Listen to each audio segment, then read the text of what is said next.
welcome to this 10th 2021 UK lockdown number 3 mini series, which I think is the 73rd episode in the whole Madaxeman podcast empire, coming out to you, in which the whole team obviously return, but we're all very much distracted by the imminent announcement of ADLG 4 coming out in the next few weeks, and we do have a chat about that.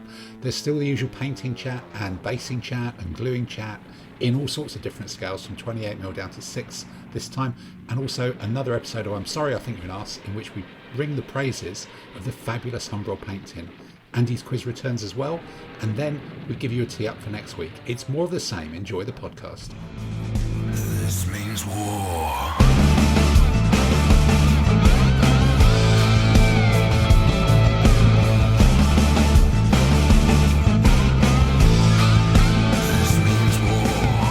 Well, welcome. This must be 73 in our epic series, and more importantly, number 10 of lockdown.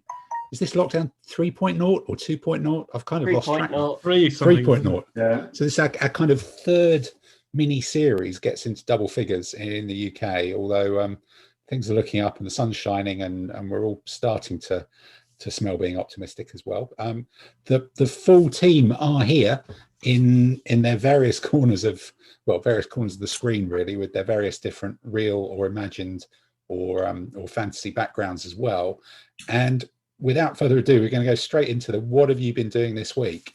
And the man who is clipping sprues and waving dangerous pointed implements as we want.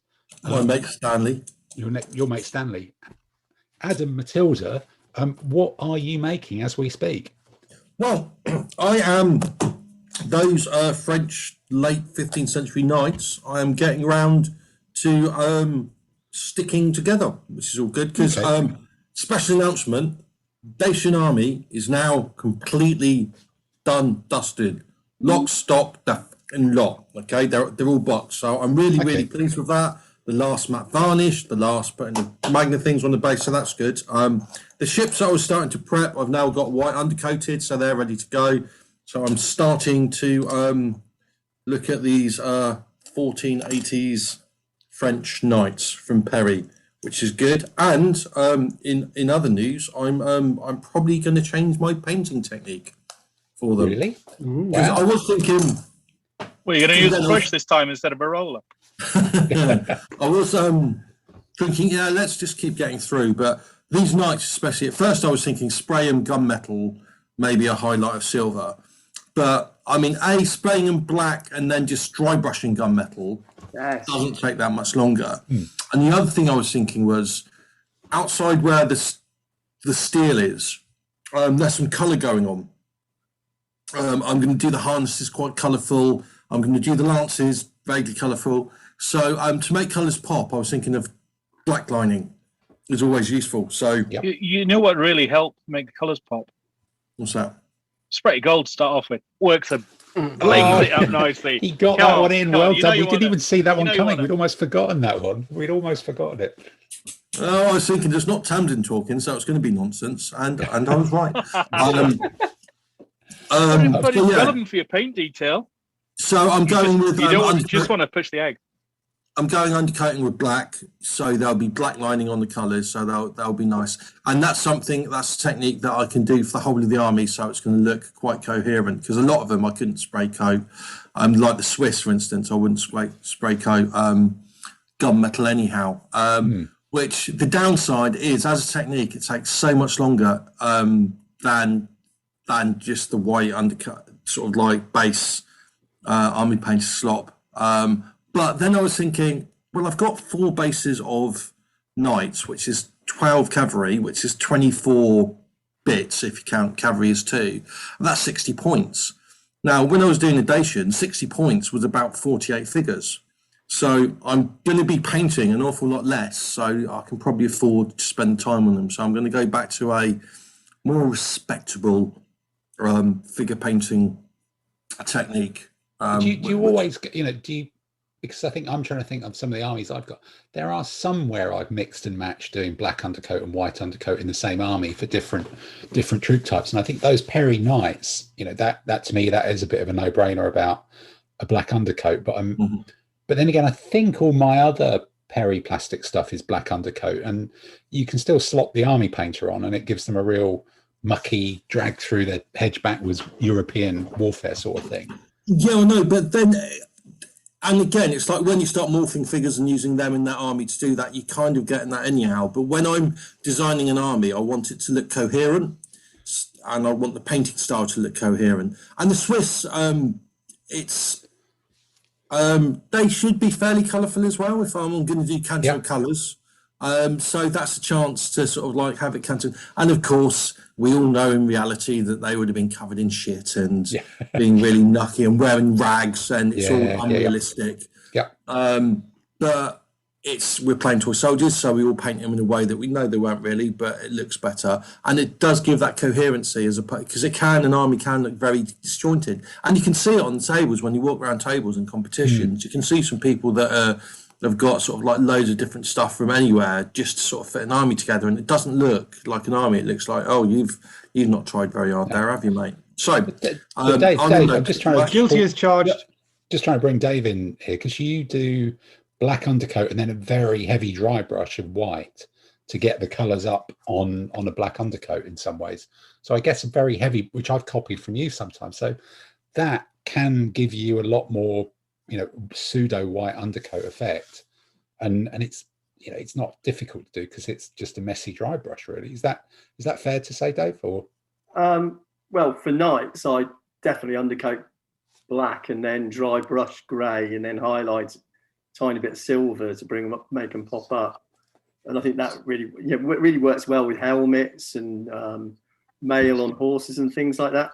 But with and horses, I really do now favour undercoating black. And what I do with the horses, undercoat black and then get a grey and then dry brush grey, so you can pick out the patterns on the horse itself. You get the mane under the stuff, tail. You can see the mane and the tail and you can see the detail of the figure which you're going to paint over with, and it gives you something, a basis. But also, if you undercoat the horses black, you can have that thing of the legs are black, and it means the coat d'arms. I think we all love the coat d'arms horse colours, and it means, I think it helps the chestnut and the bay and those ones having the undercoat in black. It makes it that they seem to work. Oh, I think some of the coat d'armors, or if you're speaking Cockney, coat d'arms paint. I think it does help the darker ones, but I think, and again, I think we've had this conversation before, and I'm still not sure whether I prefer black or white undercoat. I'm going to do black this time round because I think the lighter ones, it really doesn't help, and it takes quite a few coats to build up a colour. But here's another question for you that people might have, because most of the knights are just white harness, which I prefer because it's sort of like, it's a look I like for me knights, you know what I mean? It's just business, none of this showy nonsense. It's just like, we're here to do the business. But 3 of the figures, and it's one of the downsides, I suppose, of buying a box of 12, 3 of the figures come with a tabard, which at first I thought, a tabard, we could paint them as a dinner lady.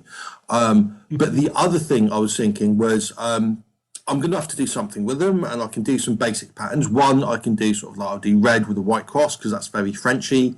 But does anyone know anywhere where I can get 25mm transfers for sort of like medieval heraldry stuff like fleur de lis and etc.? Yeah, is it battle flag? Because I've got some that are crosses and things like that, but Veni Vidi Vici. Well, they're the monochrome ones as the water slide, but there are some LBMS style ones. I'm not even sure if LBMS might do a set with crosses and things like that, but because I've got some, but I struggled to put them on the more kind of uneven surfaces. Yeah, that's why I think I prefer the monochrome water slide. Because then if I'm doing fleur de lis, I can just sort of cut them out and put them on where I want, as opposed to coverage. Or I think it might be battle flag. I think it might be battle flag that have got a range of water slide, because they do.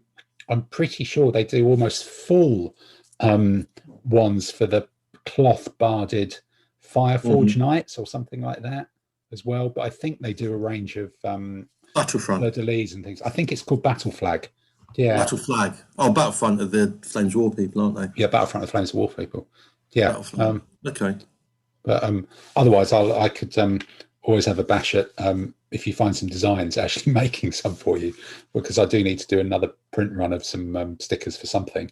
Fleur-de-lis must be easy to find on the interwebs. Yeah, they must be easy to find on the interwebs and do that. And a line rampant. Oh, and the other realisation that I come to in the past week, and it might be an important one, is I've sort of like last few weeks, I've slowed down on my painting because of general life, and because sometimes it's like I enjoy painting and sometimes I just think, I can't be asked. And the realisation I came to is that's okay. Because I remember sort of like saying, if you want to do lots of painting, telling people that you're going to do it. And I said doing this podcast helped my painting enormously, because it did, because I needed something to say every week. But it's like also just not painting sometimes because you don't fancy it is an allowable thing. So yeah, my painting slowed down, and that's kind of okay. So I'm more chilled because I went crazy trying to get those stations done, and now I'll do the ships, I'll rig them, I'll stick these together, I'll just see how it goes, and it's all quite nice. That sounds like we won't be coming to you for the rant this week then, but that's good to know that you're in a good mental headspace. And in terms of laid back, having a bit of a mellow moment. Yeah, well, in terms of mellow moment, Pete, you appear to be so laid back. You're actually sliding off the bottom of your screen there. I can only see I try to the top badger of your coiffured hair. Oh no! Oh, it's come back into view now. That's quite frightening. So, what about you this week? Have you got any further with your finger gluing Vulcan? I got annoyed with my finger gluing, and I resorted to actually venturing out into the big wide world to get some iodite, as you were suggesting, to try and stick the wings on. So I managed to get hold of a pack of those on Sunday. I haven't had two-part mixy stuff, or the two-part mixy stuff. So I haven't had time to try and play with it yet. Work's been a bit busy, but I thought I'd resort to that so I can actually get some stuff which you will definitely not fall out. Because I was getting a bit irritated with just the normal super glue and that. It just wasn't doing the job for me. So what's outside like at the moment then? Because I think it's before Christmas that I've seen it almost. But how did you find that? My kids tell me about it on the way, to and from school, and I thought I'd better go and experience it myself for this year. So it was quite amusing. An amazing number of people out and about. I was like, I thought they weren't allowed out. So wandering up, especially where I live, I was like, well, what are you all doing here? You're not working. Did you not think about sending your sub-teenage children off to buy glue for you? Did you think that was a possible strategy? Yeah, well, the temptation was there, but I had to also get a bottle of bourbon. So, it's the sub-teenage children. It's what shop do you both things. What shop do you go to get erudite and bourbon? Or is this a new album by the geek version of Guns N' Roses? Good bourbon. Even ignoring the erudite, if a 14-year-old goes into a shop and says, "Going to buy some glue, mister," they're going to be asked for ID. Never mind the bourbon. Yeah. So Waitrose is next to the Robert Dyas. So right. So you actually did go into two shops. My God, two shops.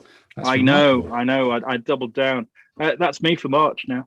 That's done. It's finished. You're sorted. Yeah. Easter may come and go, and you'll know more excitement. Absolutely. So I was looking at that. I also was looking at the Aztec stuff, the Aztec and Texla things, and having a look at Heresy Miniatures. They painted up some of the Gladiator ones, the Fighting 15s, and all I could think about was, damn, I wish I could paint that one. The Heresy stuff, that's isn't it? It's just amazing. So it's like it was painting all this sort of like the Jaguar onesies on the 15mm stuff and everything else, and I was like going, I wonder if that would look good with some gold spray. Yeah. But I think Martin from Vexilia is painting up some of those Aztec figures as we speak for Fighting 15. So we'll get to see some of his he's a good painter as well. Yeah, so he's doing some good stuff. I look forward to seeing some of those. But so I was contemplating some of those and have a look at it, ready for the new book that's coming out. Yeah. Did you get any further with your plotting your Kurasan order? No, I'm just waiting for him to put the codes on. So Dave and I had a good old plot on that, saying about how many chariots could we possibly fit in, and the basic consensus is we need to wait for the medium foot to come along, which is due to pop up this month. So okay, by the end of the month I think it's going to be. So I'm looking forward to that. I can afford to wait. the basic competition I'm thinking of using them is Reading. That's before 0 BC, isn't it? I don't think Reading's been sorted yet, but there's one in the Teams thing in London that's got a before 0. Right, thing. yeah. I'll use it for the Teams one. Hopefully, that's August, September. Middle of September, second half of September. Right. So. Yeah. Did you actually pull the lists for that, Tim, pending version 4? Yeah. Well, I think the lists have got TBC on the document. So as soon as we get the new version 4 list of lists, we'll be able to work out. So I think one of the periods is you have to have steppe terrain. So the armies that have steppe terrain may well change, I guess. So that will replace that list. I guess 0 BC won't change because that's pretty fixed. Yeah. Well, the Assyrian one, I can use them at London GT. So I've got the summer to paint them. So even at my speed, I should be able to get them done in time. So I'm like holding off and do a big order. Something to get me through in April, because hopefully I can finish off all these winged hussars in March. Take a day off. So. This means war.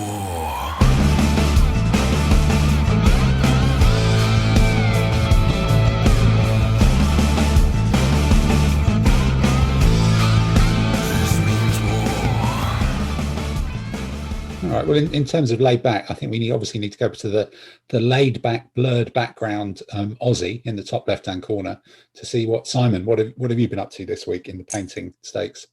Yeah, strength, mate. It's been absolute bonds of a week, but no. Sorry, I thought that was one of Dave's accents for a minute. I thought I was almost in Woola Woola Bay or wherever it is. Ah, mate. The only things I've managed to paint in the last week have been another war wagon for the Rampant Dragon rats. So I found another one of those big, crazy war wagons. So that's now that whole army completed. And I've got my first of my Alexander the Great pikeman units.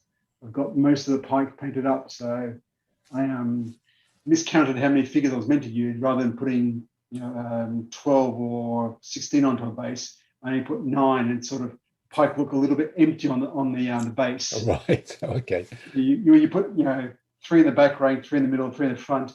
It looks quite empty, so I've gone back and adding a few more into it. So how have you found those figures? Because is that the first? No, did you replace an old Alexandrian army, or is that your sort of first foray into that pure classical stuff? This is my first time of doing one of these armies. So I've done a Roman army, but I've never done a Greek army before. And the thing is, they're not bad. There's not as much detail as I was hoping for. What I found is this is meant to be the new Z range of models. Yep. And they look nice. But when you start, especially on like the pikemen, you can see they've got the tunic and like little tassels around the hips and waist. There's not much detail there. So if you paint base coat a little bit too thick, it gets gunked up pretty quickly. So it goes away. Okay, at 15 mil, it's not like you're going to notice anyway at my style of painting. There's a couple of things I've noticed, but when you paint it with a bit of army painted dip and all that, at 3 foot, looks perfectly fine anyway. So yeah. Well, I must admit that's interesting actually, because I myself have started because there was some quite decent weather the last week, and I managed to get quite a chunk of undercoating done. I had an order arrive from Donington with some Thracians and some other bits. I had that weird lucky eBay order come in as well, and I got a load of stuff based up on lollipop sticks and sprayed.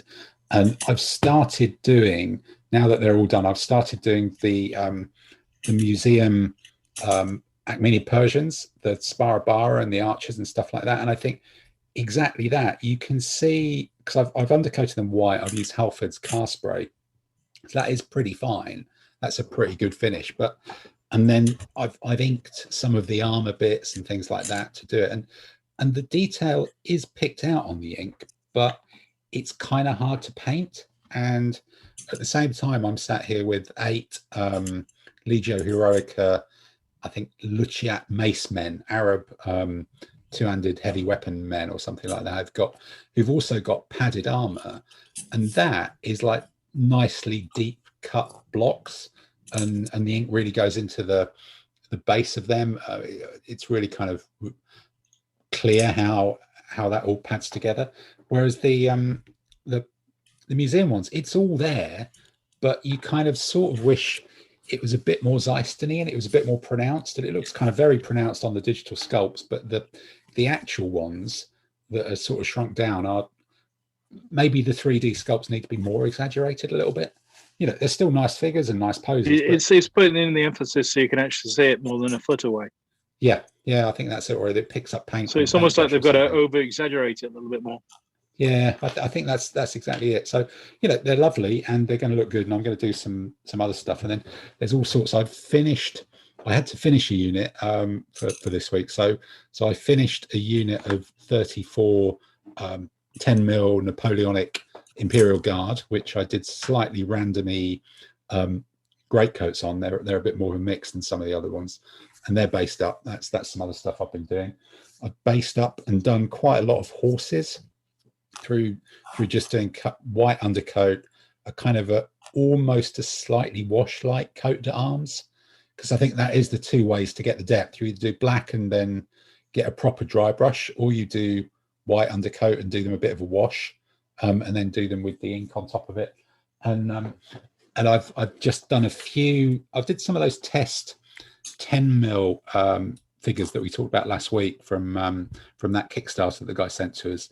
So I split the pack with Dave, who I handed some over to in Pitshanger Lane, a bit weird, today, and his are undercoated in black and mine are undercoated in white, so there's a bit of an experiment going on there, and they do really take ink well. They're for 10mm, they're really, I think we said last week, they're really finely sculpted, and I've just started putting an ink wash on some of them, and it's really picking out that kind of ribbed leathery armor thing that a lot of medieval figures have. So it'll be interesting to see how much detail I can actually get onto those when the rest of them are kind of done. And it's made me think, you know, clearly, as we said last week, I am going to resist getting an army that duplicates everything else I've got twice in 28mm and 15mm in 10. But are there any board games, or you know, is there something around the Barons' War and that kind of era, that medieval spearmen with kite shields and things? Cry Havoc? Is Cry Havoc a thing? Maker. That was a board game in the 1980s, wasn't it? Yeah. I remember it. Yeah, it is, isn't it? There's a company that did. There's a Kickstarter for Baron's War, but it's figures. It's figures. No, I think the Kickstarter is the 10mm. For it. Either Footsore and whatever. Yeah. Does Kingmaker is a classic game, but is that sort of that's about 100 years later? That's Wars of the Roses. Don't worry about it. I think someone's looking to do a Kickstarter to re-release that. Okay, so I wonder if you could do that, basing up little. You know, I was thinking 3 spearmen or something like that. A couple of knights would be a nice little thing for that, which might be a cheap way of not buying them all again. But no, they're looking kind of good. But I'm now staring here at loads of Persian Sparabar and different bits and pieces, and Persian cavalry from Xyston and some other bits and bobs to try some different painting techniques on those and get those done as part of the world of undercoating that seems to have gone on this week, and kind of crack into that a bit more really. So that's kind of been my week in painting. Tamsin, what about you? Obviously, you know, passing on from my superbly detailed clever painting to yours as well. What have we got from your thing? This looks like we're finally there with the paratroops in the jungle. Yes. Well, Friday was a nice sunny day. Lots of nice daylight. So I was finally able to sat down and finished the cleanup on the US paras. And did that on Friday. Saturday, started gluing them onto base and then realised I'd run out of 25mm square ones. So is that a thing? 25mm squares? What rule set is that for? I use just your thing. Chain of command. I use different. I use round bases for sort of for grunts. 25mm round bases for grunts. 25mm square bases for junior leaders. So section by squad NCOs. Okay. and hex bases for senior leaders, so sergeants, i.e. lieutenants, and also for specialists. I'd run out of a 25mm square one, so I've placed an order for some more bases. Then I sat down, I was looking at what I had and thinking about sort of the comparative size for US para rifle platoon against Japanese rifle platoon, and realised, I could probably use another rifle squad as support option. And so started placing an order, and of course the pack with LMGs from Artizan contains 2 LMG teams, gunner and loader ×2. And let me guess, you need 3? It would be rude not to actually make. I have that spare LMG team, so I ordered another 2 rifle squads, and then I figured, actually, I've got 2 60mm mortar teams. So with 2 rifle squads, 2 extra rifle squads, order some more another command pack as well. So I've got those on the way. Right. So you got basically a full company with weapons platoon. Trays, storage. You've ordered almost another army, really, just to round stuff out. I'll have enough for 2 platoons. Yeah, well, that's fine, isn't it? I've got an extra pair of socks here. I need to buy a suit to go with it. Yeah. Tamsin, if you've got enough for 2 platoons, you only need 1 more for the whole company, for God's sake. Yeah, there is that thought. And then the heavy weapons support platoon, but that's not very much at all. So you might as well just do the job properly, mate. Yeah. And then did they capture any armour at any stage as well? Might have done, mightn't they? Does anyone make a 28mm hard tank?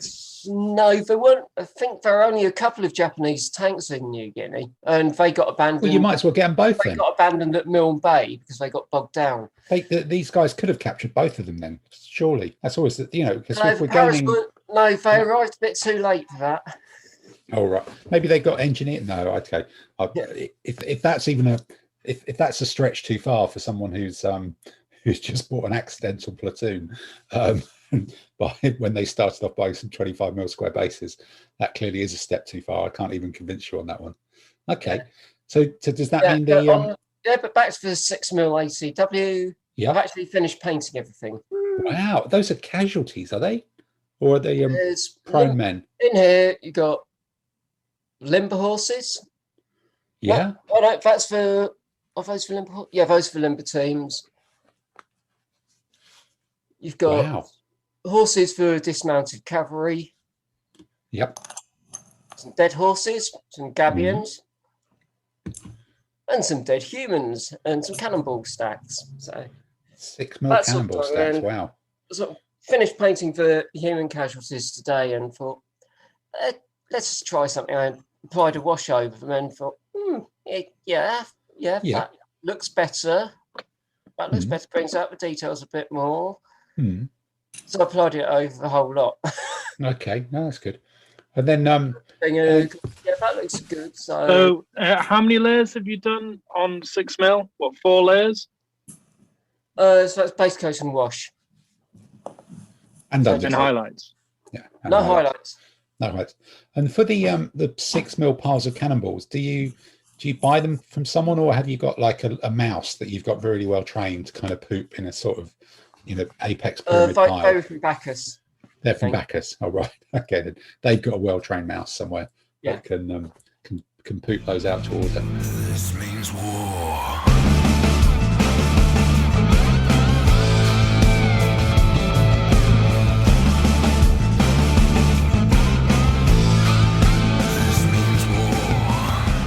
Well, talking of well-trained mice, Dave, in your little corner of Harrow, did you manage to make it back from the weirdness that is Pitshanger Lane? I didn't. It's a very strange place, which is it's truly one of the weirdest places I've been in London for a long time. Actually, it's kind of interstitial, isn't it? But not in a really mundane way.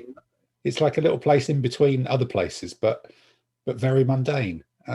You've just used one of my favourite words, interstitial, being a. I thought that might be. Yeah, I thought that might be. I did. There's an interstitial bus which goes to Hanger Lane from Harrow, the 395, which is just hilarious because it goes around to all these weird council estates named after race courses, horse racing courses, which is just bizarre. Okay.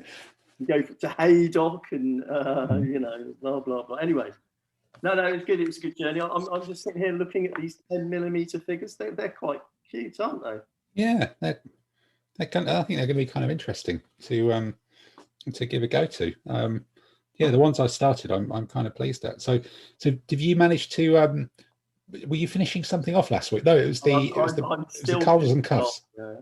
Still finishing off the 17th century English guys. On the second lot of cavalry. I still haven't started the Scotsman. I've got to do some drilling on the Scotsman. I've got the Dremel out to drill through things. Well, give us a bit of Dremel. Oh, there it goes. For anyone who's not been to the dentist for a long time, Dave does freelance work now with the Dremel. And when we were having our coffee in Pitshanger Lane, you had told me that you've got a drawer of Xyston bits as well, which sounds kind of fascinating. But I've got drawers of. Well, I've got the Xyston drawer. Right. Oh God, they're in bags. They're not just like loose bits and bobs. There's proper stuff there. A bag of Xyston. Oh God, there's all sorts. Wow. And, so is there, if it was all, is there an army's worth there, or is there more than that, or? No, it's the odds and sods left over from Indians. Right. But is it kind of two or So, three in other words, packets, or yes, is it just two or three he figures? could make another army, No. I mean, it's too confusing. I mean, some of the stuff is from when I began again 10 years ago. Yeah. Wow, vintage. Which is the Franks and the leftovers of the War and Empire stuff. So you could do that famous Franco-Indian army then? The early Hessians, to bring up a great DBM story of our time. There's a Donington medieval drawer as well. Wow. Actually, that does remind me, one of the because I had that weird eBay purchase of exactly what I needed in 6 random packs, and it had some of these Egyptian spearmen from Xyston, those really kind of nice ones in the sort of quilted hats and things, with the big quasi-Assyrian shields. And this pack that I got that was really old from eBay have got the same shape shields, but with a different pattern in the middle and on the edge. And I was like, what? So Xyston must have changed the shield to a slightly less ornate one at some point. But it's almost exactly the same. It's just kind of very, very odd. I'm just going to have to think whether I do that as a standalone unit or mix them all in, which is a little bit strange. But okay. So anything else that's kind of creeping in the list? Are you going to have a rummage through the drawer and see if there's anything else that you might be able to add to your eBay sales? Got some odds and sods left over from the Spanish guys. There's a few mounted trumpet guys. Sort of, okay. A few more nights to finish up. The Roman ballistas. They need doing at some point because I'm going to probably need them if we go to York, if that's on. To lay siege to the town or something? Yeah, exactly. Yeah. In a very small scale. I think I'm like Pete. I was very enamoured of Mr. Heresy's website. His pictures of the Aztecs and things. And after we did the podcast, I'm now seriously considering buying Fighting 15's Aztecs army. Well, we should. That podcast got recorded last week, and if I can pull my finger out and get around to editing, it should be out in the next week or so, possibly even before this one hits the decks or shortly after, depending on how that works. So there will be a Aztecs and Families and Friends podcast out there. Yeah, I wouldn't know what I would want to do the Aztecs with the Jaguars or anything else, or the Mayans with these sort of like the cockatoo hairdos. Is there any reason that you'd find people with cockatoo hairdos just compelling and drawing you towards them, Pete? Or well, it's just like it's that sort of punk era that I was too young for. You know, Yeah. I remember as a young kid seeing guys walk around with the mohawk and everything else. It's just like, but didn't we I was too young for that, so I kind of missed it. Accidentally almost go to a Basque. What was that? No, that Basque wasn't punk bar or accidental. We did actually go into that punk Basque bar. skate punk. It was Basque skate punk, wasn't it? That was it. At like 3 a.m. Yes. Yeah. What happens in the hotel afterwards, Pete?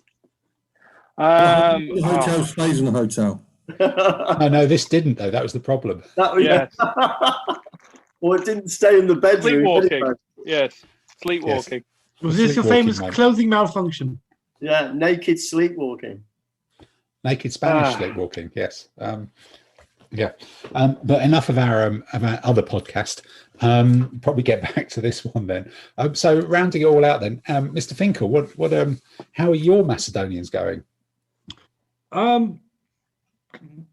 Very slowly. I mean, I'm just really painting a collection of these museum stuff. I've got one base of hoplites.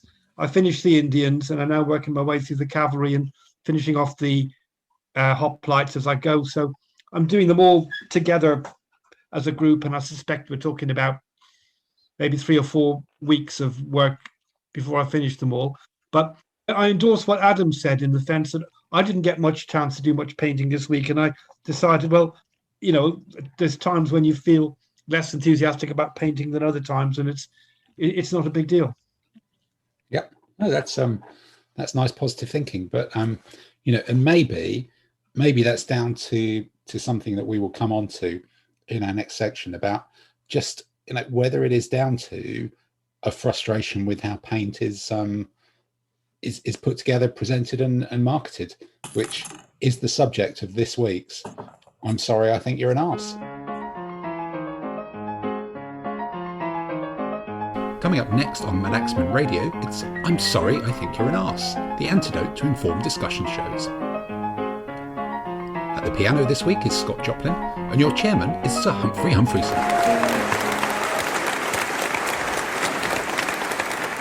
Hello and welcome everybody to this week's edition of I'm Sorry, I Think You're an Arse. You join us this week from the Cosmos Concert Hall in Great Snoring, Fakenham in Norfolk. Located in the east of England, visitors can climb to the top of a nearby church spire, where they'll be greeted with a view encompassing 7 different counties. On a clear day, it's sometimes even possible to catch sight of Norwich off in the distance, despite the many prominent warning signs advising against this. Well, look, welcome to this week's I'm Sorry, I Think You're an Arse. And after a stellar run from Adam, I've elbowed him out of the way this week because over the past few weeks, there's just been a building sense of irritation, particularly as we are predominantly a painting, wargaming figure painting based podcast here. And it's just looking at the collections of paints and thinking about buying extra paints, the rest of it has made me realise that it's just got completely out of bloody control, the whole world of wargaming paints, and it's just become a complete nonsense, and it needs to be stopped. Now, for those of you who are watching on the video, which is only the other 6 of you, despite my greying hair and receding hairline, you know, this is not an affectation. I am actually genuinely quite old. Because, you know, my wonderful skin tone and all the rest of it may make that deceptive. But when I was growing up as a starting off modelling and wargaming and doing all that sort of stuff, painting was easy because there was Humbrol and Airfix, and they were basically the same range but with a different hat on, and that was kind of it. And Humbrol had a range of 170 paints in one size. They were 14mm tinlets, they were all enamels, and the little metal tins were perfect, really. Those 170 paints, that was all you really needed. They all fitted together, you could stack them up. You didn't have to send off to the internet didn't exist. You just went to your local art shop. Now, the bloke behind the counter in the art shop had no idea why this stuff sold, but there was a steady stream of 12-year-old boys coming in, buying Airfix kits at the shop next door, then going into the art shop and buying Humbrol paints. And that kept the stand coming over, and they'd slide down, you'd lift one out, and they'd slide down the rack with a little clink, And it was just perfection, really. And, you know, that rack that you still see with all of the Humbrol paints, I'm sure you'll remember it. Every single one, they'd always have run out of matte black. They'd always have run out of that US tank color. And they always had far too many pots of glossy pink. But other than that, and then there's always one paint that was in the wrong rack that you were always looking for, and sometimes you could find. But that was just perfect. And that carried on for decades. And what great paints they really were. You know, once you managed to prise open a tin by you know, breaking a knife that you borrowed from the kitchen drawer, then you had to hit them with a hammer to reseal them. But when they were resealed, the bastards stayed sealed, didn't they? There was none of this kind of drying out or whatever. They just stayed sealed. They've recovered pots of Humbrol paint from ancient Roman wrecks in the Mediterranean, and they've been opened up, and voila, they can still be used to this day to paint the only problem was to paint the upper surfaces. If you got it all over your hands, you wouldn't be able to shift it for 2 weeks. What, you know, why was that a problem? It just taught you discipline, taught you painting discipline. So, and the way you used them was cost me a sofa. Well, you know, many things that, Andy, but that's another part for our other podcast. But, you know, you stuck kind of something in them and you really stirred them up. And basically, when you couldn't see the watery, gloopy stuff anymore, and it was just one color, you knew they were pretty much ready to go. And then you'd still dip into the bottom at the bit to get the proper paint. And so you knew when they were ready. They lasted forever. They were fantastic. And they kind of, most of them never, ever ran out because you were never using that much of it, apart from those 3 colors that always ran out. And even if you did run out, you know, you could use them as slingshot bullets in reenactment. So it was all fantastic. But nowadays, the world of Tinlet, the perfect paint carrying, you know, device, is completely gone. And you've got bottles, dropper bottles, coat to arms bottles, someone else's bottles. You've got sprays, you've got airbrush sprays, you've got the GW bloody plastic nonsense pot with the spring back death trap, I will flick paint on your shirt and over your shoulder into the room thing. But who on earth designed that? That is designed basically to fall over so that, you know, people sell things to hold those paints and stop them falling over. And you're going, why are they not even making them in a way which cannot be designed to fall over? And then squeezy little bottles with kind of comedy toy nipples on the top of them. What the hell is that all about? How do you tell if they're empty? You know, and what is the point of paint pots that look exactly the same from the top? So when you're looking at them all in a row, they're just a row of white lids. And what's the point? Why don't they have the bloody colours on the top like the good old Humbrol days? Because that was a very simple system that worked. It worked perfectly. There was nothing wrong with it. And no, so now we've all got this mad collection of different bottles and different paints.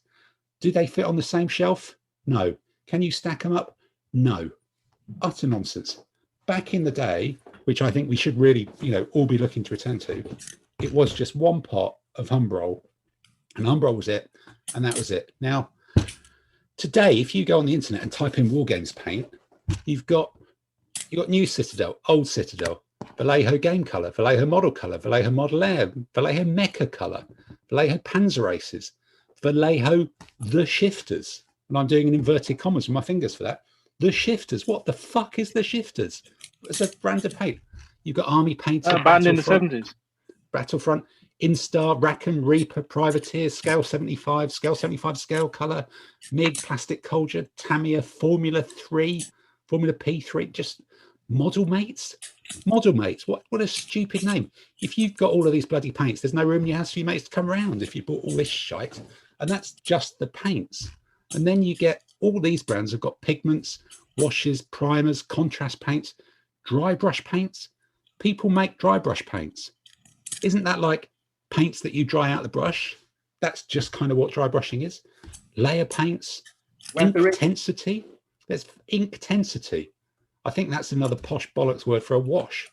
Technical paints, and that's a bollocks word for, that'll be another £2.50, please, you mug. There's just, it's just utter nonsense.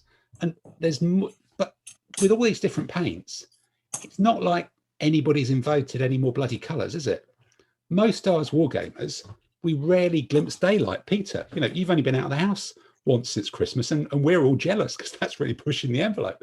And so what are these things in daylight? We've not got a clue. back in the day, the Humbrol range had flesh, and that was flesh. Bronze green was the colour that all tanks were painted.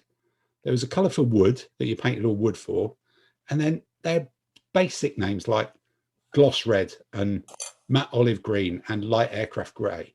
So if you wanted to paint an aircraft light grey, you walked into your art shop and said, "Can I have some light aircraft grey, please?" And they went, "Here's your light aircraft grey. Your aircraft will now be light grey." Bosh. That was it. The wildest, craziest thing Humbrol ever did, and I'm sure somebody in their marketing department just got sacked for this, was midnight blue. That was as racy as it ever got. I liked midnight blue. What a colour. What a great colour. And we all know it as well. We all know what that was. And we can all go, "Oh, Humbrol midnight blue. Yeah, that was a good one." Even nearly 30 years from now, from when this happened, it's all there.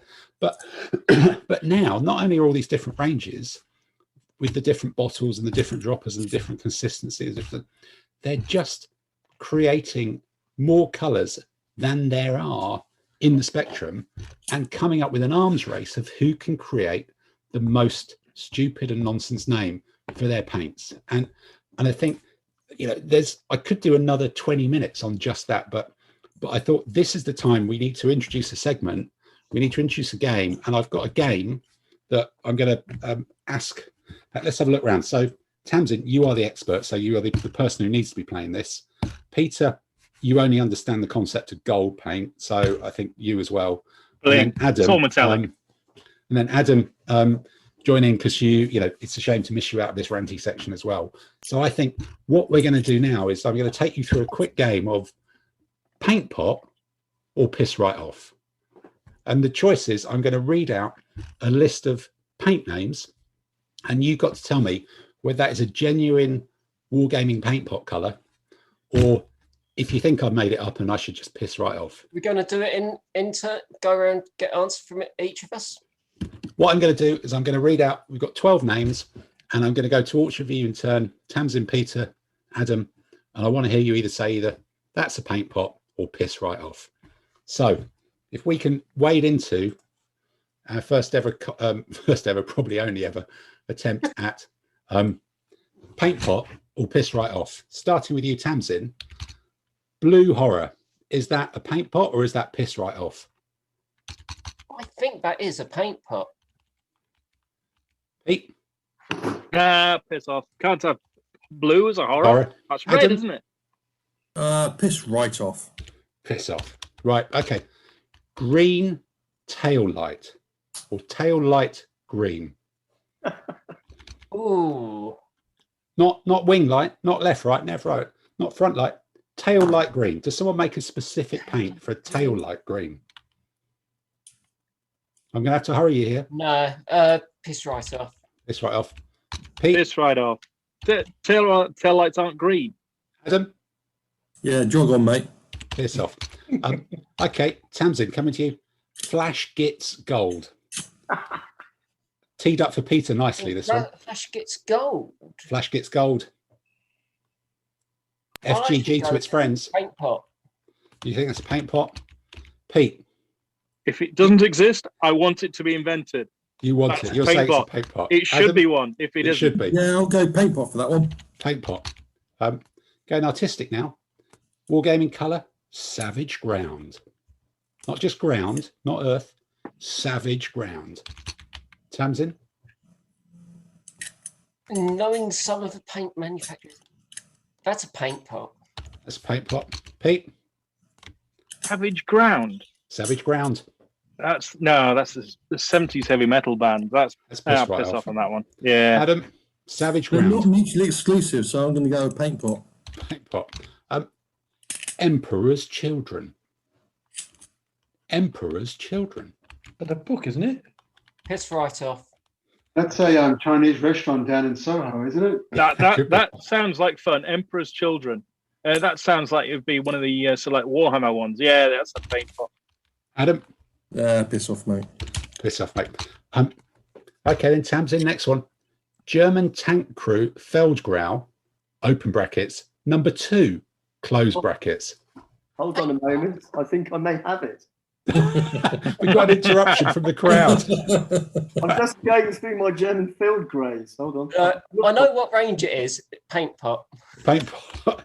Pete. Well, I think after Dave's interjection, I think that's a paint pot then.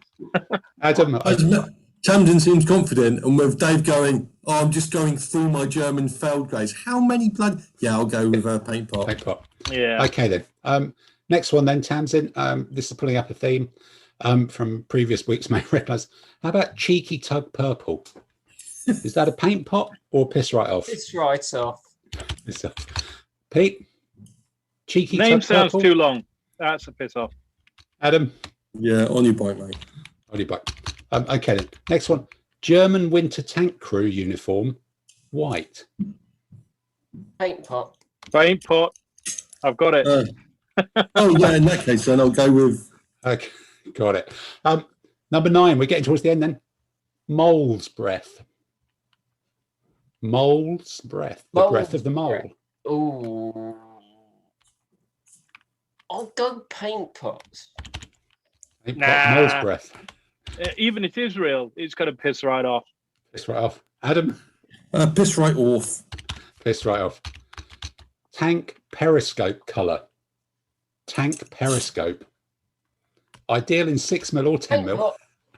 Paint pot. No, that's one step too far. Piss off on that. Adam. Yeah, I'll play the nope card. And then Piss ultramarine ashes. Ultramarine ashes. Ultramarine ashes. Piss off. Yeah, Pete? no, piss off on that. Adam. Yeah, piss off. And then finally, administrative building beige. Isn't that what you would call it? That's Administrative That's a building government beige. paint. yeah. You're saying it's a paint pot. Pete? I'm saying it's something that was painted the local council offices. I think it's a Dulux colour. You say it's not wargaming. And then Adam?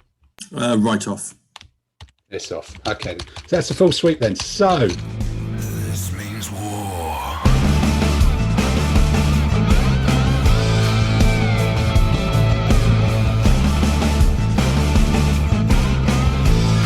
This means war. if is somebody able to record, I'll have a quick review here and we can record the scores. So for the first one, Blue Horror, Tamsin scores 1. That is a paint. It's a Games Workshop paint called Blue Horror. The other 2 get none. So Tamsin's on 1 so far. Green Tail Light, we had a full suite of Piss Right Off, but unfortunately, it's a Vallejo Panzer Colours special for Green Tail Light. So that's a victory for the boy Porter. Flash Gets Gold. Everybody said that was a paint pot. Unfortunately, Flash Gets Yellow is the colour. Oh, you've been doing research. That's almost cheating. Well, you do sort of have to have the answers for this one. But I don't think the metallics range has been released yet. So that's another sweep for me. Tamsin's still in the lead with 1. Savage Ground. So we had Adam and Tamsin saying this was a paint pot and Pete saying Piss Right Off. And Pete is right because Savage Ground is a paint colour, but it's a Pharaoh and Ball colour for posh houses. It's not a wargaming colour. So so Pete's on 1 as well then now. You did not specify that it had to be. I did at the end. I did at the beginning. You had to listen. You got to read the questions carefully. And you didn't know about Pharaoh and Ball, did you? Honestly, none of us do. I've painted my porch that colour. That's why I thought it was. I prefer Fired Earth myself. Yes, indeed. Emperor's Children. We had 2 piss offs in the paint pot, and Pete was on the paint pot thing. And Pete is right. It's a Games Workshop colour. 210. So 210. German Tank Feldground number 2, a full sweep, and Dave gets a bonus point for having it in his hand. So everybody gets a point for that one. Dave's not playing, and he's still on equal points to me. Yes, that's the way it works. Kind of explains a lot. It does. Cheeky Tug Purple, a full suite of Piss Right Off. Quite right. Everybody gets a point there. Winter Tank Crew uniform white, sorry. Yeah, it's got to be true. Technically, you probably should paint it in a kind of really, cream ivory, but yes, it is a Vallejo Panzer Aces colour. Everybody gets a point there. Mole's Breath. Tamsin had a paint pot. The other 2 had Piss Right Off. It's another farrow and ball special that I sneak in there. So if you want to paint your house in mole's breath, you can. Not quite sure which room you would paint in mole's breath, but you can't paint any small scale figures with it. He's a 6. Tank periscope. Tamsin said it was a paint pot. The other two said piss right off. And it's a Vallejo Panzer Racist colour for periscope. Tank periscope colour. Tank. I can see you using a lot of that one. Yeah, absolutely. Yeah, it lasts for over 40 years. I think it used to be called Periscope Grey. No, maybe that was confused with the submarine range or something. And then ultramarine ashes. Everybody got that right with piss right off. It is a fired earth colour, Dave. So I'm surprised you didn't chip in with that one. There is a fired earth colour called ultramarine ashes, but it's not. I'm not sure it's not the colour of my walls. So everybody with a point there. And administrative building beige. 2 piss-offs from Pete and Adam. Both score a point. Tamsin, you were close. There's administratium grey from Games Workshop, but not administrative building beige. So, don't know. Who was recording the scores there, Dave? Was that you? So Tamsin has 6. 6. Adam has 5. 5. And Pete has 5, 6, 7, 8. Pete has 8. So Pete wins. Congratulations, Pete. You are the first winner of Paint Pot or Piss Off. Fantastic. What do I get? Do I get a flash get gold made especially for me? Yes, I think you probably do have that automatically, really. But no, I think so. Gold blue. But I think the issue with all these ridiculously named colours is, no matter how bloody daft the name is, we have no idea what they genuinely look like, because we're painting stuff up that was, the manufacturing process was different, the application was different, where was sunlight, the wear and tear. They made stuff out of soot and they applied it with like cat's urine and bits of bark and twigs, and that was like in the Second World War. So nobody knows what these things look like, but we all spend forever looking for them. If you Google the phrase paint comparison Dunkelgelb, that comes up with 14,000 results. Nobody has a Scooby what these paints with stupid names are even supposed to look at. Certainly because they can't spell it. Napoleonic French Blue War Games on Google, those 4 words, 716,000 results. So all around the world, everybody is furiously Googling for stuff that nobody actually knows what the answer is. Nobody at all knows what the answer is. But the real things would have been painted on wood or hide, and we're seeing them in under artificial light, unless we're all fucking daft enough to buy a daylight bulb at 15 quid a pop to allow us to recreate where we are painting them, the lighting conditions of being under a daylight bulb in a dimly lit room.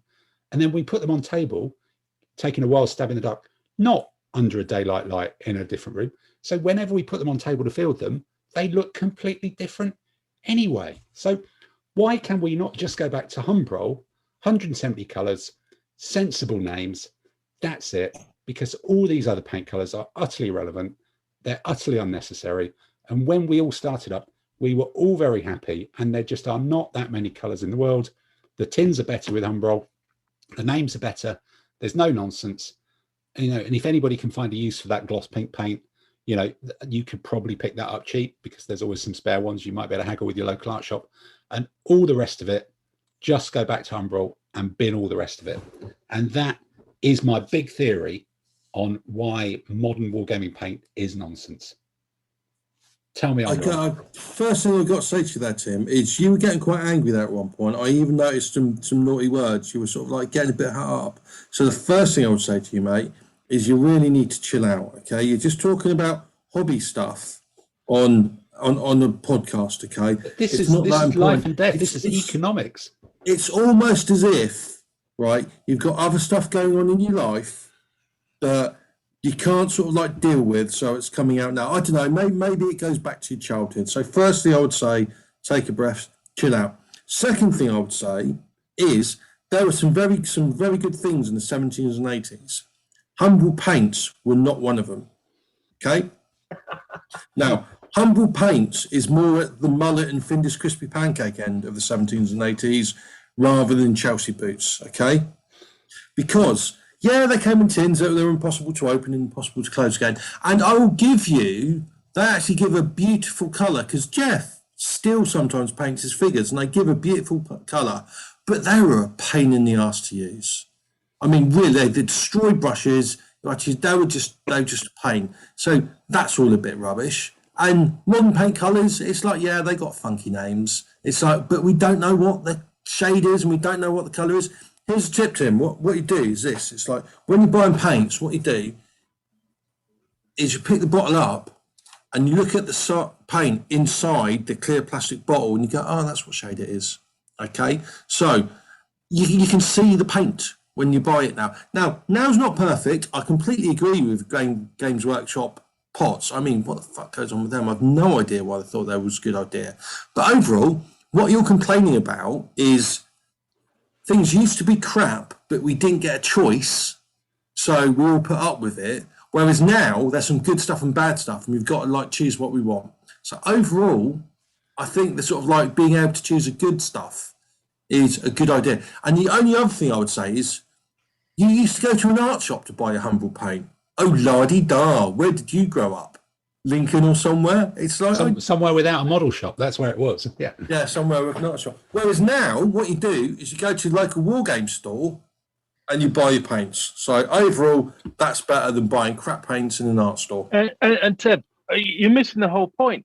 How and what would half of people talk about when you go to the competition if they're not saying about, well, which shade blue did you paint your French Napoleonics in? I mean, it's like an opening chat-up line when they come to look at the army. Oh, what shade is that? Where's that one from? You know, you're missing the whole sort of like opening segment that makes all these introverts easier to talk to because they've got a nice, easy opening line. I think, Pete, you've got to, I would toss that back on its head. It's saying, surely when you're talking to other wargamers, the first thing in your head is, how do I shut this conversation down and get out of it as quickly as possible? And then you're saying the idea that there's a ready way to make that conversation go on for much longer that's an anathema to all of us if we think about it, surely. But that's why people want all the variety of paints, so they can argue about whether those Polish Lancers were in that sort of green or the red or this sort of shade of it, and why have you taken the darker red when they were actually a lighter red? And I noticed the epaulets are a slightly different blue than they should be. I've been waiting 3 months for my deck white. I ordered it in January. Deck white. I actually phoned up Wonderment Games in Manchester and said, look, I know you're really nice guys. I love you. I bought stuff from you before. But when the hell? And the guy said, yeah, it's on order and it comes in dribs and drabs, but they're just, none of these paints are getting through. But the other thing I was going to say is all these colours are designed for war gamers at shows to stand there absent-mindedly looking at the Vallejo paint drippers when they can't think of what the fuck else to buy.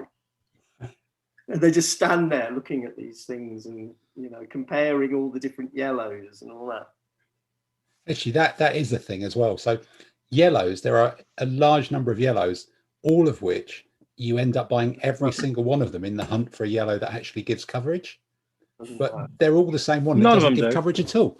Whereas that's why I use gold. Humbrol yellow used just cover because it was Humbrol yellow, and that was it.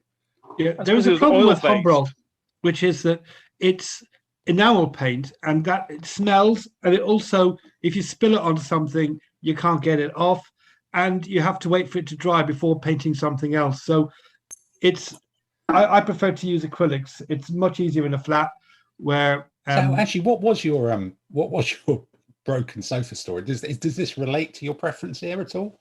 Yes, many years ago I was painting some 6mm Confederate sitting on my sofa, and I spilled a bottle of Humbrol paint, and that was it. The sofa had a horrible red stain on it, and luckily it was one of those cheap put you up sofas because that's all we could afford at the time. But the Empress wasn't having it, and she made me buy another one.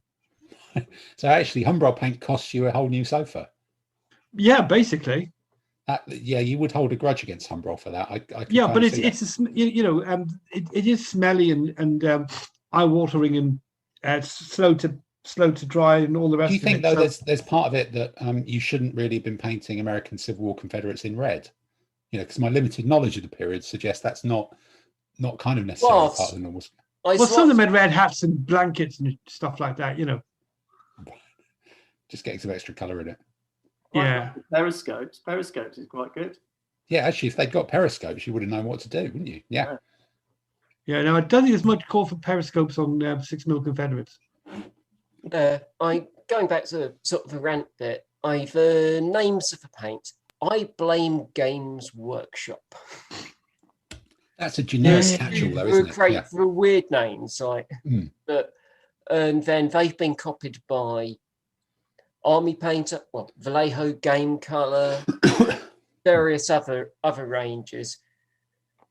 And but do you feel some sort of inner sense of shame about buying some of these ridiculous names? Is there just that embarrassment factor about going and go, I'd like a pot of Achihelian bogey beige or something? That doesn't bother me I don't more buy than those. the 8 shades of white. I buy Vallejo model color, which is sensible names. Right. Tim, I feel an inner sense of shame for painting toy soldiers at all. Yes, that could, yeah. Well, I suppose so. It's all matters of degree, though, isn't it, really? Everything's a matter of degree and how ridiculous it could be. I saw a name of a paint called Scrofulous Brown, and I thought that was the name of a character in the Harry Potter movies. I think there's a whole range of Harry Potter character paints that Vallejo are bringing out. That could be it. Mind you, it's not a paint; it's a wash. The secret weapon washes range. That's another manufacturer I've missed. Originally created by Les Burley. There's one. Most of them similar. Absolutely normal names like concrete, dark concrete, weapon wash, or armor wash, or things like that. Les Burley. And there's one in the range called baby poop. Sort of a greenish, yellowish brown. It does what it says on the tin. Yeah. Has it got the smell with it as well? No. I've just found Crystal Periscope Green. There's Bristol Periscope. Crystal Periscope Green. Right. Is that in your own collection there, Dave, or have you just found that on the interweb? I found it online. Right. Some German, there's these MiG people I've never even heard of. Okay. Well, look, let's wrap this up and say my theory is it's just out of control. The explosion of pots, the names, the different brands, all the rest of it. We just don't need it. We were much better back off in the 70s. 3-day week and all that kind of thing, notwithstanding, and flares and the base issue rollers. But apart from all those things, the one good thing to come out of it was simplicity and clarity and lack of bloody nonsense around the world of war games paint. So going around the screen then, starting with you, Adam, and I think I already know the answer because that's an easy one. Do you think I'm an arse? But it's what people have been talking. I've been considering it a bit more, and it's harder than you think, right? Because on the one hand, you've got an industry that's got a lot of experience in retailing its product, market research, Game Workshop, multi-million-pound company floated on the stock market. On the other hand, you've got an opinion of a bloke who's ranting on a War Games podcast because he's got mummy issues. So it's like, it's a tough one, but I'm going to have to, on balance, come down with year and arse. Okay. Tamsin? You're right about the proliferation of names, but as your argument that you don't know what colour it is from the name, that's why they produce paint charts, so you can look them up and find what you want. So you're being an arse. Okay. Peter, what about you? Do you yearn for the days of Humbrol? No. It was a pain in the arse. You're an arse. It's just move on from it. You don't live in the past, Tim. Move forward, okay? Just because you can't pronounce the names, that's not my issue. Okay. Andy, does your sofa get a vote here? In which case I'm in trouble? Yes, you're in trouble. I think saying let's go back to the 70s in that respect is a damning indictment of your argument. Also, why would less choice be a good thing? So I'm afraid in this case, a lot of what you say I agree with, but you are an arson, I'm afraid. Okay. Mr. Saunders, what about you in the bunker? Humbrol was a disaster. It was horrible. It was awful. But I tend to agree there's too much choice. So I agree. Okay. Simon, am I going to get a second save?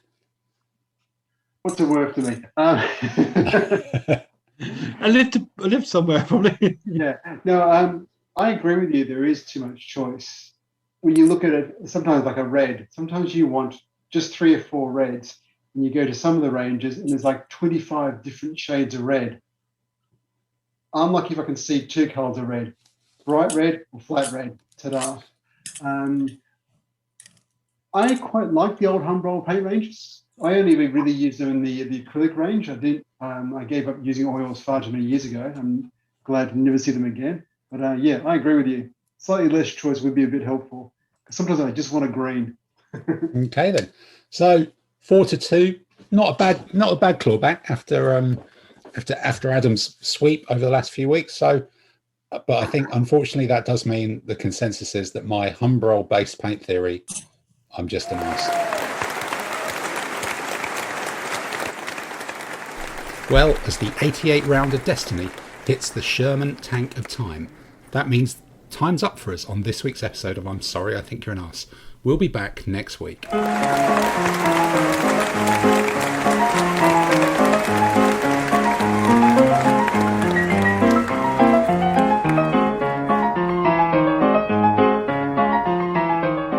Look, with that set of theme music fading into background, we would normally go into the who's played what this week, but by the looks of it, we've had a bit of a wash on people fitting in games, partly through us changing the time of when we record this podcast and not quite leaving a big enough gap between them to fit in some online games. I think there's some more coming up in the next week or so, but this has been a week of big news in the ADLG world, really, with a surprisingly imminent, I think it must be said, release and publication date for version 4 coming out of the 19th of April. And I think we've all been in a sense of frenzied excitement through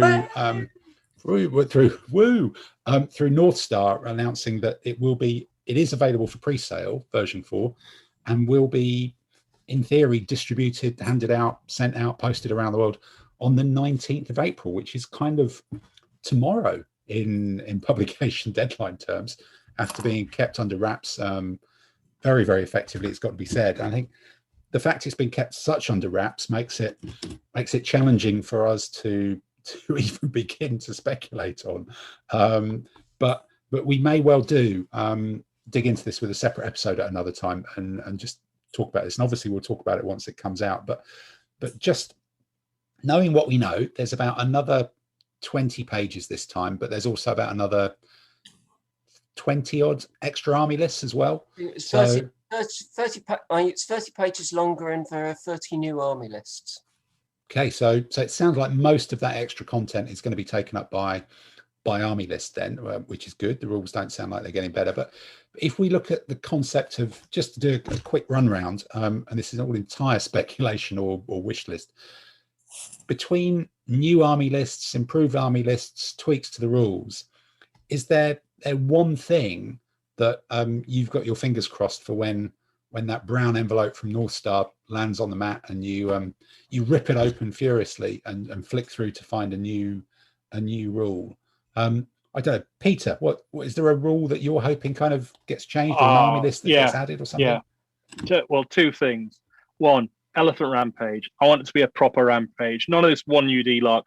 I want it to go a full 2 UD and elephants become the true glass cannons that they really are, rampaging through the battlefield. That would be awesome. That would do it for me. I'd just have a whole parade of them coming charging in. If they die, fine, they're going to go into stuff. That would be fun. That would make my day. Plus, the second thing I'd want, more medium night lists. I think they're going to make some more Spanish ones, some Navarre and everything else. I can have some more medium impact nights coming storming in with a mixture of it. Throwing the odd, medium foot to mess around in the terrain, just keep people busy. But yeah, get my medium nights storming in. I'd be a happy bunny. Okay. Let's go around. Dave, what about you? Any troop types? Your favourite Almugavars, do they need to get better? Anything else? Or I'm quite happy to see what happens. I mean, I'm quite happy with it as it is. I mean, this is what the second set of rules I've probably learned properly. I mean, I did a bit of DBM, but you know, I mean, all I know is my copy of version 3 is completely threadbare and falling to bits. So I'm just glad we're getting a new set, which is going to be a bit more with it. Okay. And Andy, what about you? Anything that you're? Yeah, I'd like to see the compulsory terrain piece automatically end up in the defender's half of the battlefield, or at least give the defender the option to do that. Because how often do you get outdiced on the initiative and then find that you don't get any terrain to rest your army on? Okay, so something kind of to tweak the terrain rules then to make that a bit more. Yeah, give the defender the option if the compulsory piece lands in the opponent's part to re-roll it. Okay, something like that. Adam, what about you? Anything that you're? Overall, I think they play quite well as it is now. One thing I would say, and this might be an unpopular opinion with this group of people, is I think elephants need to be toned down a bit. I think they're too good. I think they're too powerful. When we used to do the list discussion here, every list that we did that had elephants, people tend to take them, and there was never at any point of discussion about, no, you don't want elephants in this list, they don't work. So if there's any troop type where no matter what the list, they're included, that would suggest to me they're a little bit overpowered. So I wouldn't mind seeing elephants toned down a little bit. I would also like to say, Dave, if your version 3 is falling apart, if you need a copy to see you through, I can sell you a copy for $5 if you want them. Yeah, that's good. Yeah, actually, I think there's a lot of ways that elephants could get toned down, isn't it? You could either tweak their factors, or you could make their natural opponents better. There's all sorts of different ways. Yeah, I'm not saying that elephants have to get worse, but if they stay the same, then they need some natural predators more that you'll see on the table. Oh, I wouldn't mind that. I wouldn't mind them becoming more of a glass cannon, where you charge them in, and there's more potential for them to die, but then they can really cause a bit of a rampage. Because I think that would just be hilarious. That light foot pin them. Well, Simon and I once brought some furry mice to a war games competition to scare off the enemy elephants, but the rules didn't seem to give us any benefit there. No, I doubt that's going to come in. You bringing cuddly toys along, not really going to cut it. Tamsin, anything that think you're hoping for or to see? In terms of the rules themselves, saying not much of it hasn't already been suggested. But I think in terms of army lists, I'd quite like to see the list for Korean, Ming Chinese, and Japanese extended a bit further, a bit later to cover the Imjin War. Okay, all right, that's an interesting one. And Simon, what about you? I'm happy to sort of see what changes they make. I'd like to see my some of my medium swordsman armies, just medium swordsmen, the Chaffee armies, a little bit more useful, and maybe my medium spearmen, because every time that you do bring them out on the table, they get pretty much run over within a second flat. But I'm just looking forward to seeing what they come out with, and also what new font are they going to use? That's always a big question. Yeah, that's true. No, I think the medium spearmen, medium swordsmen, they are the underloved troop types, aren't they? So let's all hope that there's some love for that. I guess if you think about it as unloved troop types, I guess the other bit is rear support is just a little bit meh. I think it's either over pointed or under effective for what it achieves. But how do you bump it up without what makes it how could you make it a little bit better so that it becomes worth taking? It's got some kind of drawback. So I think there's just seeing the underloved stuff being pulled up a bit would be nice, but I guess we've probably not got long to know, and maybe I say we might well do a whole more out there speculation episode, and if we get around to it, manage to fit it in sometime in the foreseeable future. So that's our speculation section. This means war.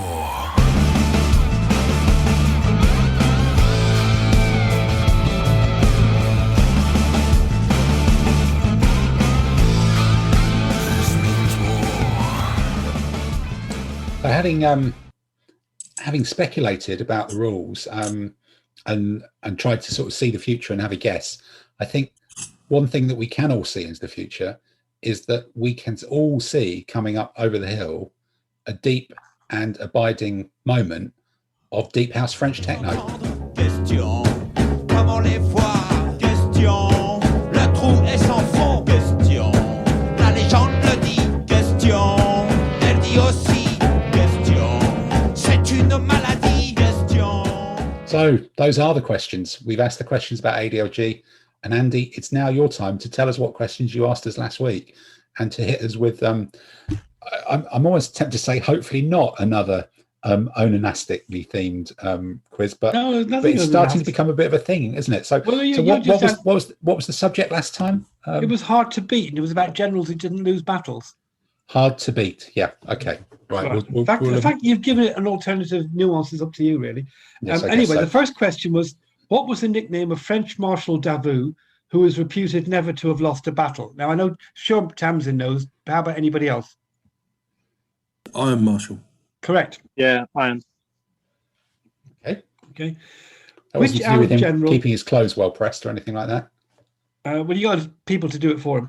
Yeah. Which Arab general, rated as a strategist in ADLG, is reputed to have fought over 100 battles and lost none of them?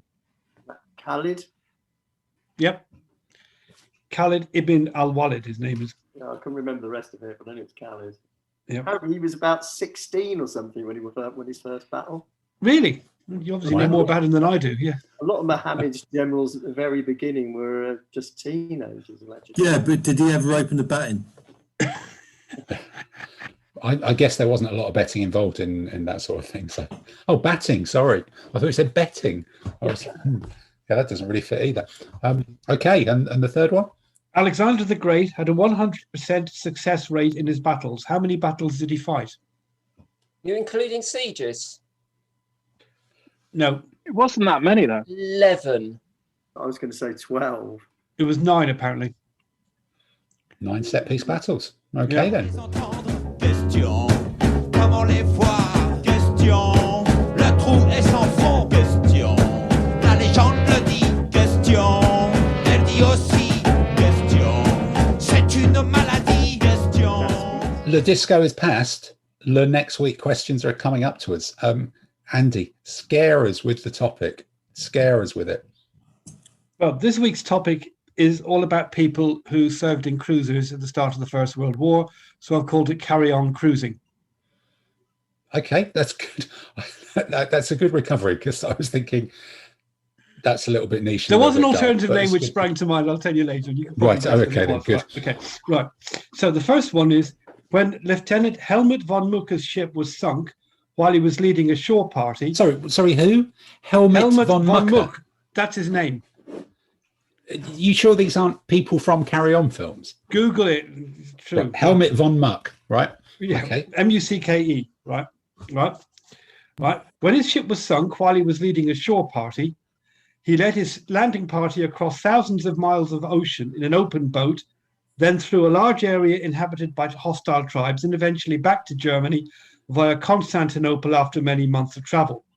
What was the name of the ship of which von Mucke had been first lieutenant? Von Mucke's ship. Okay. All right. Okay. Question 2. Who served with 2 navies in the First World War, ended the war as a prisoner of war after his submarine was sunk, and decades later rose to be commander-in-chief of his country's navy? I suppose you would rise if a submarine sank, but okay, another interesting one. And the third one is Wenman Wycombe Musgrave, who later rose to the rank of commander, was on 3 British cruisers torpedoed on 22nd September 1914. What was the nickname given to this naval force? He was on 3 cruisers which were torpedoed in the same day. Yeah, he was sunk 3 times on the same day. He's not Uncle Albert from Only Fools and Horses, is he? No?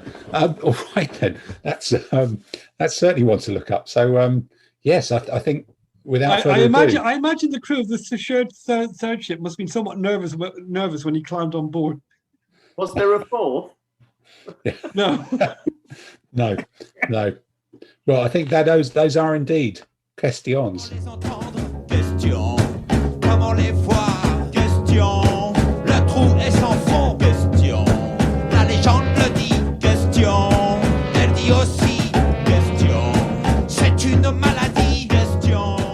with Le Disco fading into Le Background, it's now time for us to wrap up this week's short, sharp and punchy episode with a quick roundup of what is coming in the next week or so. So, Andy, what are you? I think you said you're likely to be just ploughing through the extras in your Macedonian army. Is there any particular thing that is top of the list that you're going to try and nail in the next week?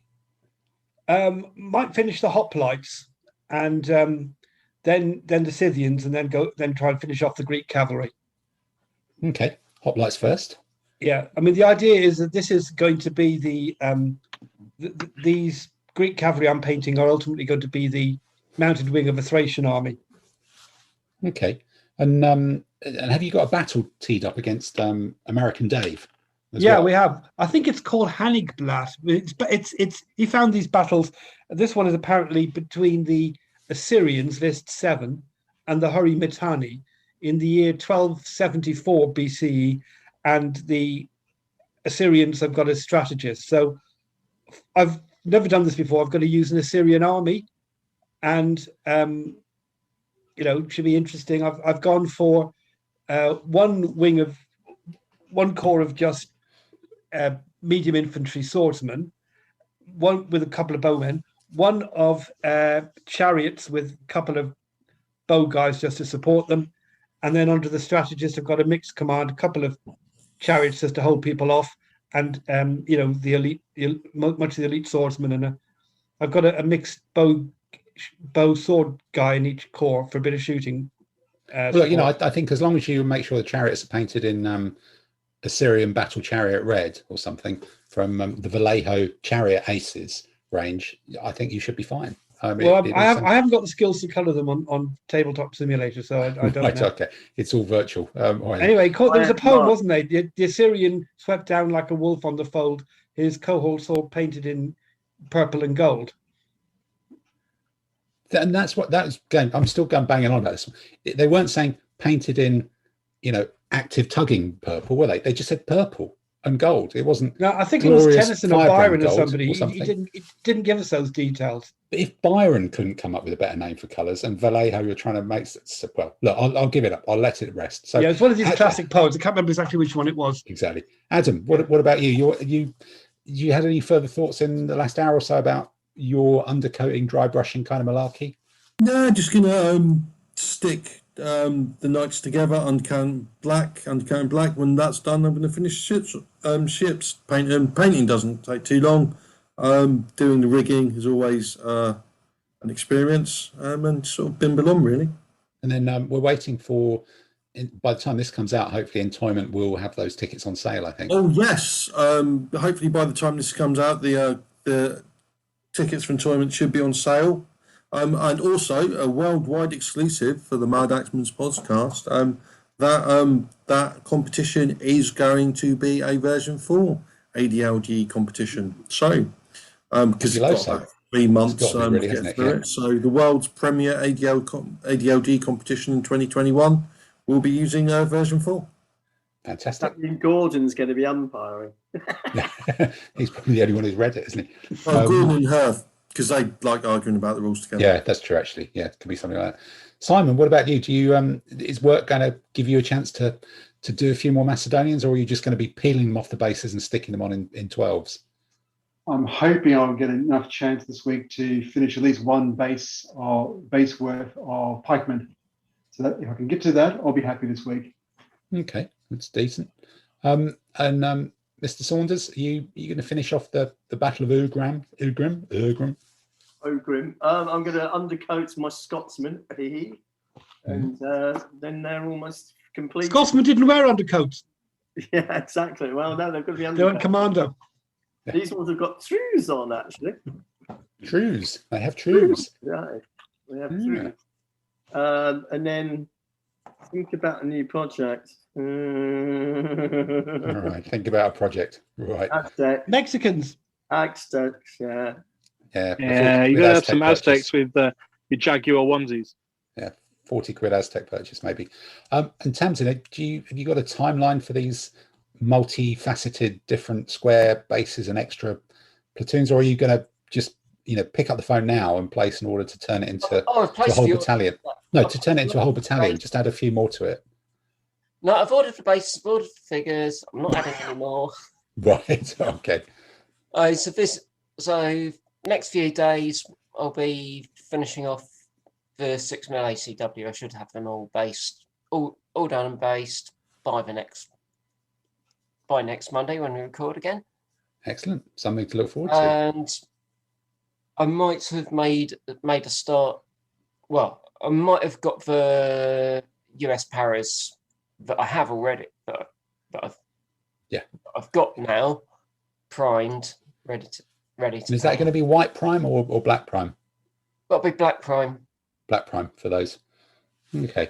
Well, I think I'm just staring here at a load of primed Persians, and I think it's the next few days is going to be a big decision about whether I try and shoot through doing it with contrast paints and do them the silky look, or whether I try and do them slightly more technical than that, or whether I just get distracted and try and do some Ottoman cavalry. Here's a question for you, Tim, because the contrast will probably, if they're sort of like long flowing silks, contrast will work well. But whatever technique you use, how much of a pattern are you going to put on? How much are you going to go to town on stripes or zigzags or that whole Persian-y feel of patterns?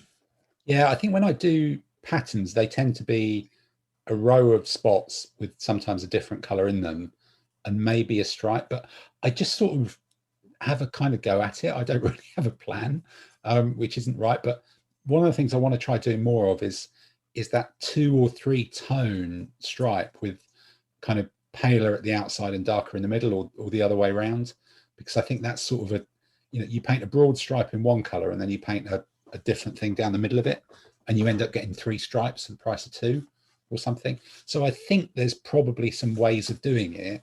And I probably do want to spend a lot of time or a bit of time noodling around on the internet, trying to not necessarily find something brilliant, but find something that I go, oh, I could do that. And that would look effective. So particularly with these Sparabara, I'm planning on basing them quite densely. It's not going to be 4 and 4. It's going to be like 4 plus 1 shooting through a gap and then like 6 behind. So they're a bit of a mob because I've got a lot more bowmen than I need. And I want that kind of mob effect. So there's a point. Are you doing that for the Sparabara and not the Immortals? You're going to make the Immortals look really regular. Well, the other thing I thought is because they've got these, obviously these big shields, which have got different patterns on them. You could do them by dry brushing the patterns, or you could do by, inking the patterns to do on those big shields.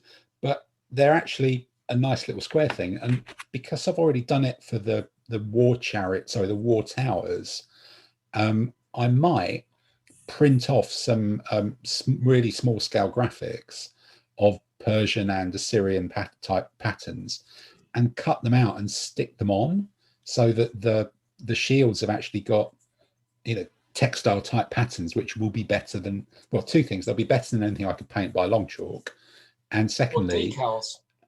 They're almost decals, yeah, but they'll be printed off decals. So because I don't think decals will work because they're not flat, they're really textured. They've kind of got the texture that the big spot. Sort of a wicker. Yeah, the wicker effect. But I don't. But I think if I do them with colours, they'll be different to everybody else's, and I can do in the old set I had that I've kind of retired and sold some of them. I did the Immortals in uniform, and I did the other ones in irregular colours. So that, I think between that and then between doing different shield patterns, I can get kind of a cheaty way of doing color or impact really on them. And it's just whether I get drawn into doing that or whether I get drawn into something else that I think I can get a result on kind of quickly. So yeah, that's sort of the plan. But I want to kind of get started and see where it takes me, because I'm just finding it hard to plan them all out really, which is maybe the wrong way around to do it, but I don't know. And just sort of rounding up then, Peter, you are going to glue your fingers together this week. I am definitely gluing my fingers together, only with even stronger stuff. So if I'm not able to actually work the Zoom next week, or I'm having to do voice control commands, what's happened, and Right. my fingers will be all bandaged up. So hopefully I can get those done and then start looking. What? Get your butler to do it. Well, I've got to get them time off sometime. One of your profit centres. Profit cost centers, Cost yeah. centers. Yeah, delegate to win. You've got to wait 20, 30 Well, years you for get the them profit to, centers. Peter, if you get them to do the nasty jobs for you, that makes them a profit centre. No, but then No, time it- to remember, it- they're it the ones means to I choose have your more work retirement to do home. to redo it. Yeah. But yeah, and then I'm going to be looking at those Aztecs and Mayans and everything else because I quite like the look of them. It's just how can you win with a load of medium foot? That's my problem. So I'm looking Well, I forward think, to how I can work that out. I think what you need to do is listen to a podcast. Against medium foot. Yeah, you need to listen to a podcast that hopefully might even be coming out before this one. So You could probably sneak some winged hussars into them on the basis that they've got feathers as well. That's true. And Yeah, a hula winged hula skirt. yeah, winged hussars with feathers in their hat and a hula hula skirt. And I think on that note, that is definitely the note to end it this week. So thank you, everybody. By the time this comes out, we'll be a week closer to getting ADLG version 4 and all the excitement that comes with that. We'll also be a week closer to Easter. So goodbye, everybody. Goodbye. Bye. Bye.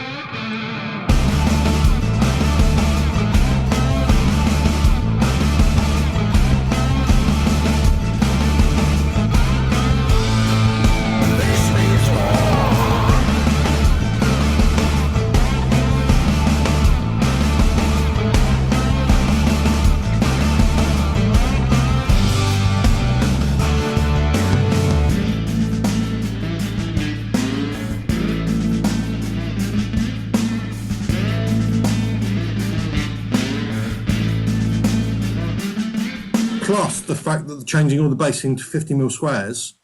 I think the 50mm thing to make room for the Xyston and museum figures, that's a good one. This means war.